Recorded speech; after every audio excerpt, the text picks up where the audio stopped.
শুরুতেই জানিয়ে দিব আজকের গুরুত্বপূর্ণ সংবাদ বাংলা সংবাদ। দেশে এনে শেখ হাসিনার বিচার করতে হবে, তা না হলে মানুষ শান্তি পাবে না, বললেন প্রধান উপদেষ্টা। এবার জানাবো ডক্টর ইউনূসের নেতৃত্বাধীন সরকারের প্রতি সমর্থন 198 বিশ্ব নেতার। গণভবনকে জুলাই গণ অভ্যুত্থান স্মৃতি জাদুঘর করার সিদ্ধান্ত নিয়েছেন অন্তর্বর্তী সরকার। গণভবন হবে জুলাই অভ্যুত্থানের স্মৃতি জাদুঘর। এবার জানাবো ফ্লাইট থেকে নামিয়ে আনা হলো সেই বিএনপি নেতাকে। সর্বশেষ জানাবো অপরাধ ট্রাইব্যুনালে শেখ হাসিনার বিরুদ্ধে গণহত্যার আরও 2 অভিযোগ। এতক্ষণ শুনছিলেন সংবাদ শিরোনাম, এখন থাকছে বিস্তারিত। দায়িত্ব নেওয়ার পর প্রথমবারের মতো শেখ হাসিনা সম্পর্কে বিদেশি গণমাধ্যমের কাছে মন্তব্য করেছেন অন্তর্বর্তী সরকারের প্রধান উপদেষ্টা ডক্টর মোহাম্মদ ইউনূস। দেশে এনে শেখ হাসিনার বিচার করতে হবে, তা না হলে মানুষ শান্তি পাবে না।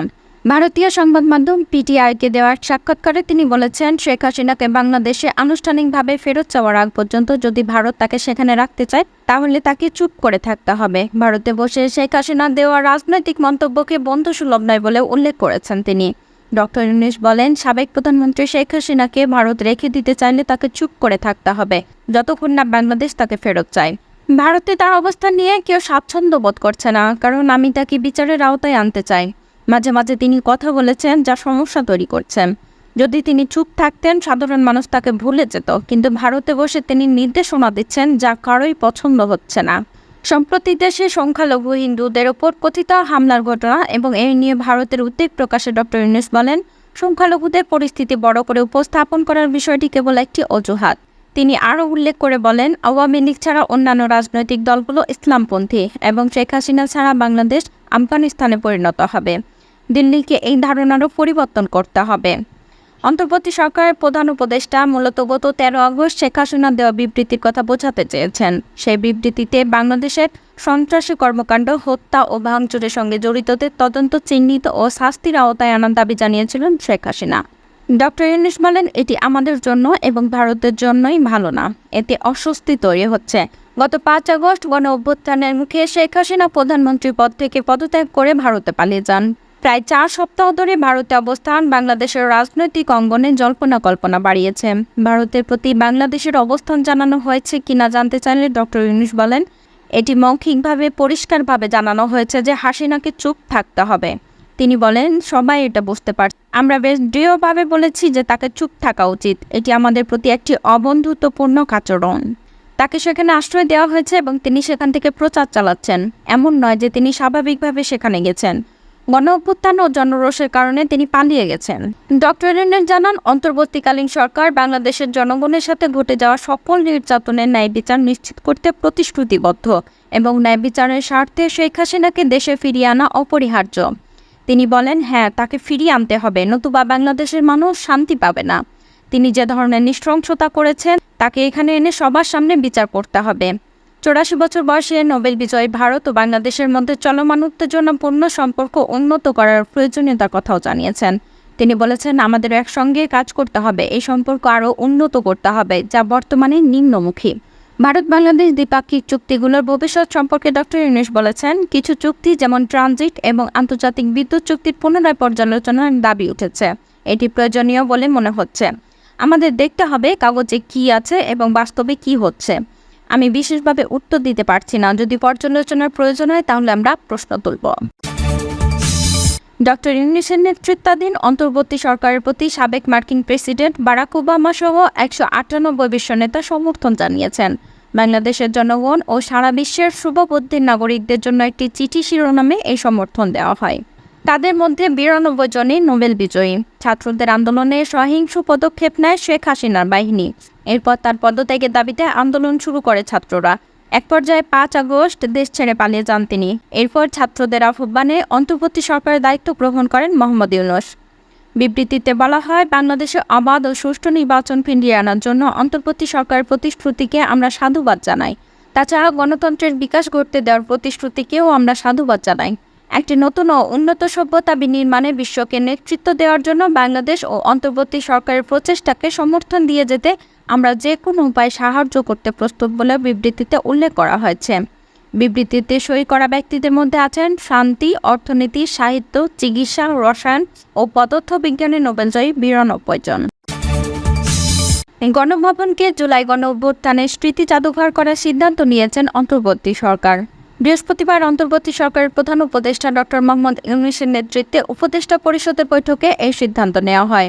আসিফ মাহমুদ বলেন, জুলাই গণঅভ্যুত্থানের স্মৃতি, শহীদদের স্মৃতি এবং বিগত ফ্যাসিবাদী সরকারের আমলে যত অন্যায় অবিচার হয়েছে সব স্মৃতি সংরক্ষণ করার জন্য গণভবনকে জুলাই গণঅভ্যুত্থান স্মৃতি জাদুঘর হিসেবে প্রতিষ্ঠা করা হবে।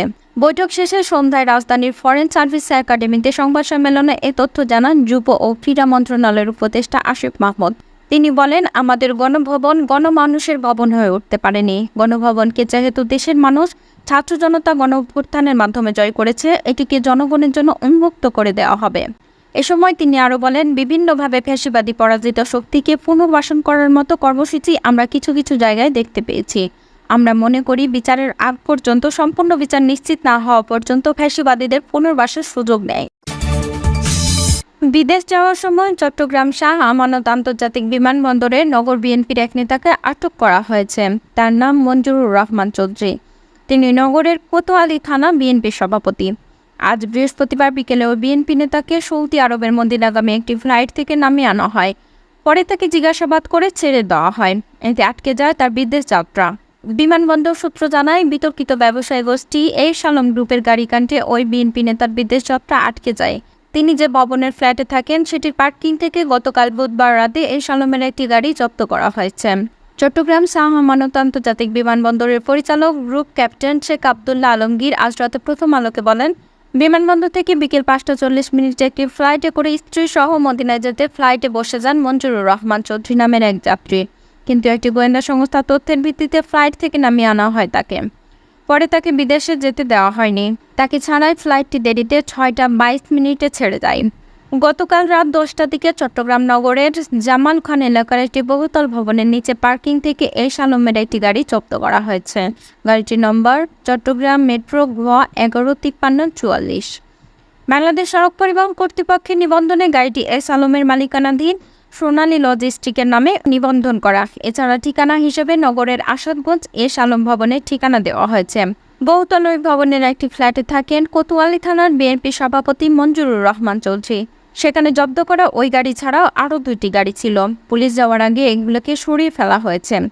এস আলমের বাড়ির কাণ্ডে মঞ্জুরুর রহমান চৌধুরীকে ফ্লাইট থেকে নামিয়ে আনার প্রসঙ্গে জানতে তার মুঠোফোনে কল করলে সেটি বন্ধ পাওয়া যায়। তবে গতকাল রাতে প্রথম আলোকে তিনি বলেছেন, গাড়িটি আমার বাসার নিচে পার্কিংয়ে কে রেখেছে তা আমি জানি না। এর আগে গত 28 আগস্ট এস আলম গ্রুপের গাড়িতে চড়ে কক্সবাজারের পেকুয়ায় নিজ এলাকার সংবর্ধনায় এসে সমালোচনার মুখে পড়েন বিএনপির স্থায়ী কমিটির সদস্য ও সাবেক যোগাযোগ প্রতিমন্ত্রী সালাউদ্দিন আহমেদ। পরে তিনি এই ঘটনার জন্য দুঃখ প্রকাশ করেন। এছাড়া 29 আগস্ট সন্ধ্যায় নগরের কালুরঘাট এলাকায় একটি কারখানা থেকে 14টি বিলাসবহুল গাড়ি বের করে ভিডিও ছড়িয়ে পড়লে দক্ষিণ জেলা বিএনপির আহ্বায়ক আবু সুফিয়ান সহ 3 বিএনপি নেতাকে দল থেকে শোকজ করা হয়েছে। পরে তাদের 3 জনের সদস্যপদ স্থগিত করা হয়েছে। একই সঙ্গে দক্ষিণ জেলা বিএনপির আহ্বায়ক কমিটি বিলুপ্ত ঘোষণা করেন দলের যুগ্ম মহাসচিব রুহুল কবির রিজভী। ঢাকার উত্তরা পূর্ব থানা ও সাভার বাজার রোডে 2 জনকে হত্যার ঘটনায় পতন হওয়া সরকারের প্রধানমন্ত্রী শেখ হাসিনা, কয়েকজন মন্ত্রী, সংসদ সদস্য ও পুলিশ কর্মকর্তার বিরুদ্ধে আন্তর্জাতিক অপরাধ ট্রাইব্যুনালের তদন্ত সংস্থায় গণহত্যা এবং মানবতাবিরোধী অপরাধের অভিযোগ দায়ের করা হয়েছে। গত 5 আগস্ট উত্তরা পূর্ব থানার সামনে নিহত মালয়েশিয়া প্রবাসী সাইফুল ইসলাম শেকুলের ভাই খায়রুল ইসলামের পক্ষে বৃহস্পতিবার একটি আবেদন করে সুপ্রিম কোর্টের আইনজীবী গাজী এম.এস. তামিম। এই অভিযোগে বলা হয়, শেকুল তার বোন লিমা সহ আন্দোলনে যান। তার বোন লিমার সামনে গুলিবিদ্ধ হয় শেকুল। অপর অভিযোগটি দায়ের করেন 20 জুলাই সাভার বাজার রোডের আমিন টাওয়ারের সামনে নিহত মেহেদী হাসানের বাবা বাচ্চু সরকার। অভিযোগে বলা হয়, মেহেদী হাসান তার স্বামী আল আমিন সহ আমিন টাওয়ারের সামনে আন্দোলনে অংশ নেয়। ওই দিন সন্ধ্যা 7টায় তার বোন আল আমিনের সামনে মেহেদী গুলিবিদ্ধ হয়ে নিহত হন। এ নিয়ে ট্রাইব্যুনালে শেখ হাসিনার বিরুদ্ধে 11টি অভিযোগ দায়ের করা হলো। এর আগে ঢাকায় 8টি এবং চট্টগ্রামে একটি গণহত্যার অভিযোগে শেখ হাসিনা সহ বিভিন্ন জনের বিরুদ্ধে তদন্ত সংস্থায় অভিযোগ দায়ের করা হয়েছে, যেগুলোর উপর তদন্ত চলমান রেখেছে আন্তর্জাতিক অপরাধ ট্রাইব্যুনালের তদন্ত সংস্থা।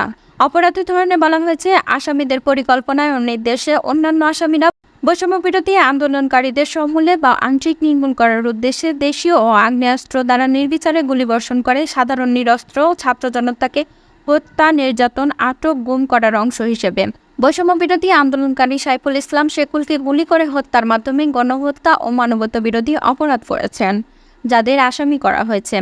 আবেদনে পতন হওয়া সরকারের প্রধানমন্ত্রী শেখ হাসিনা, সাবেক সড়ক পরিবহন ও সেতুমন্ত্রী ওবায়দুল কাদের, সাবেক স্বরাষ্ট্রমন্ত্রী আসাদুজ্জামান খান কামাল, সাবেক আইনমন্ত্রী আনিসুল হক, সাবেক পররাষ্ট্রমন্ত্রী হাসান মাহমুদ, সাবেক তথ্যমন্ত্রী হাসানুল হক ইনু, সাবেক কৃষিমন্ত্রী মতিয়া চৌধুরী ও আব্দুল রাজ্জাক, সাবেক শিক্ষামন্ত্রী মহিবুল হাসান চৌধুরী, সাবেক ডাক ও টেলিযোগাযোগ প্রতিমন্ত্রী জুনায়েদ আহমেদ পলক, সাবেক তথ্য প্রতিমন্ত্রী মোহাম্মদ এ আরাফাত, সাবেক আইজিপি চৌধুরী আব্দুল্লাল মামুন, ডিএমপির সাবেক কমিশনার হাবিবুর রহমান, ডিএমপির ডিবি সাবেক প্রধান হারুন রশিদ, উত্তর পূর্ব থানার তৎকালীন ওসি, ছাত্রলীগের কেন্দ্রীয় সভাপতি সেক্রেটারি, আওয়ামী লীগের নেতা আহমদ হোসেন, অসীম কুমার উকিল, মোস্তাক আহমেদ রুহি ও সাজ্জাদুল হাসান।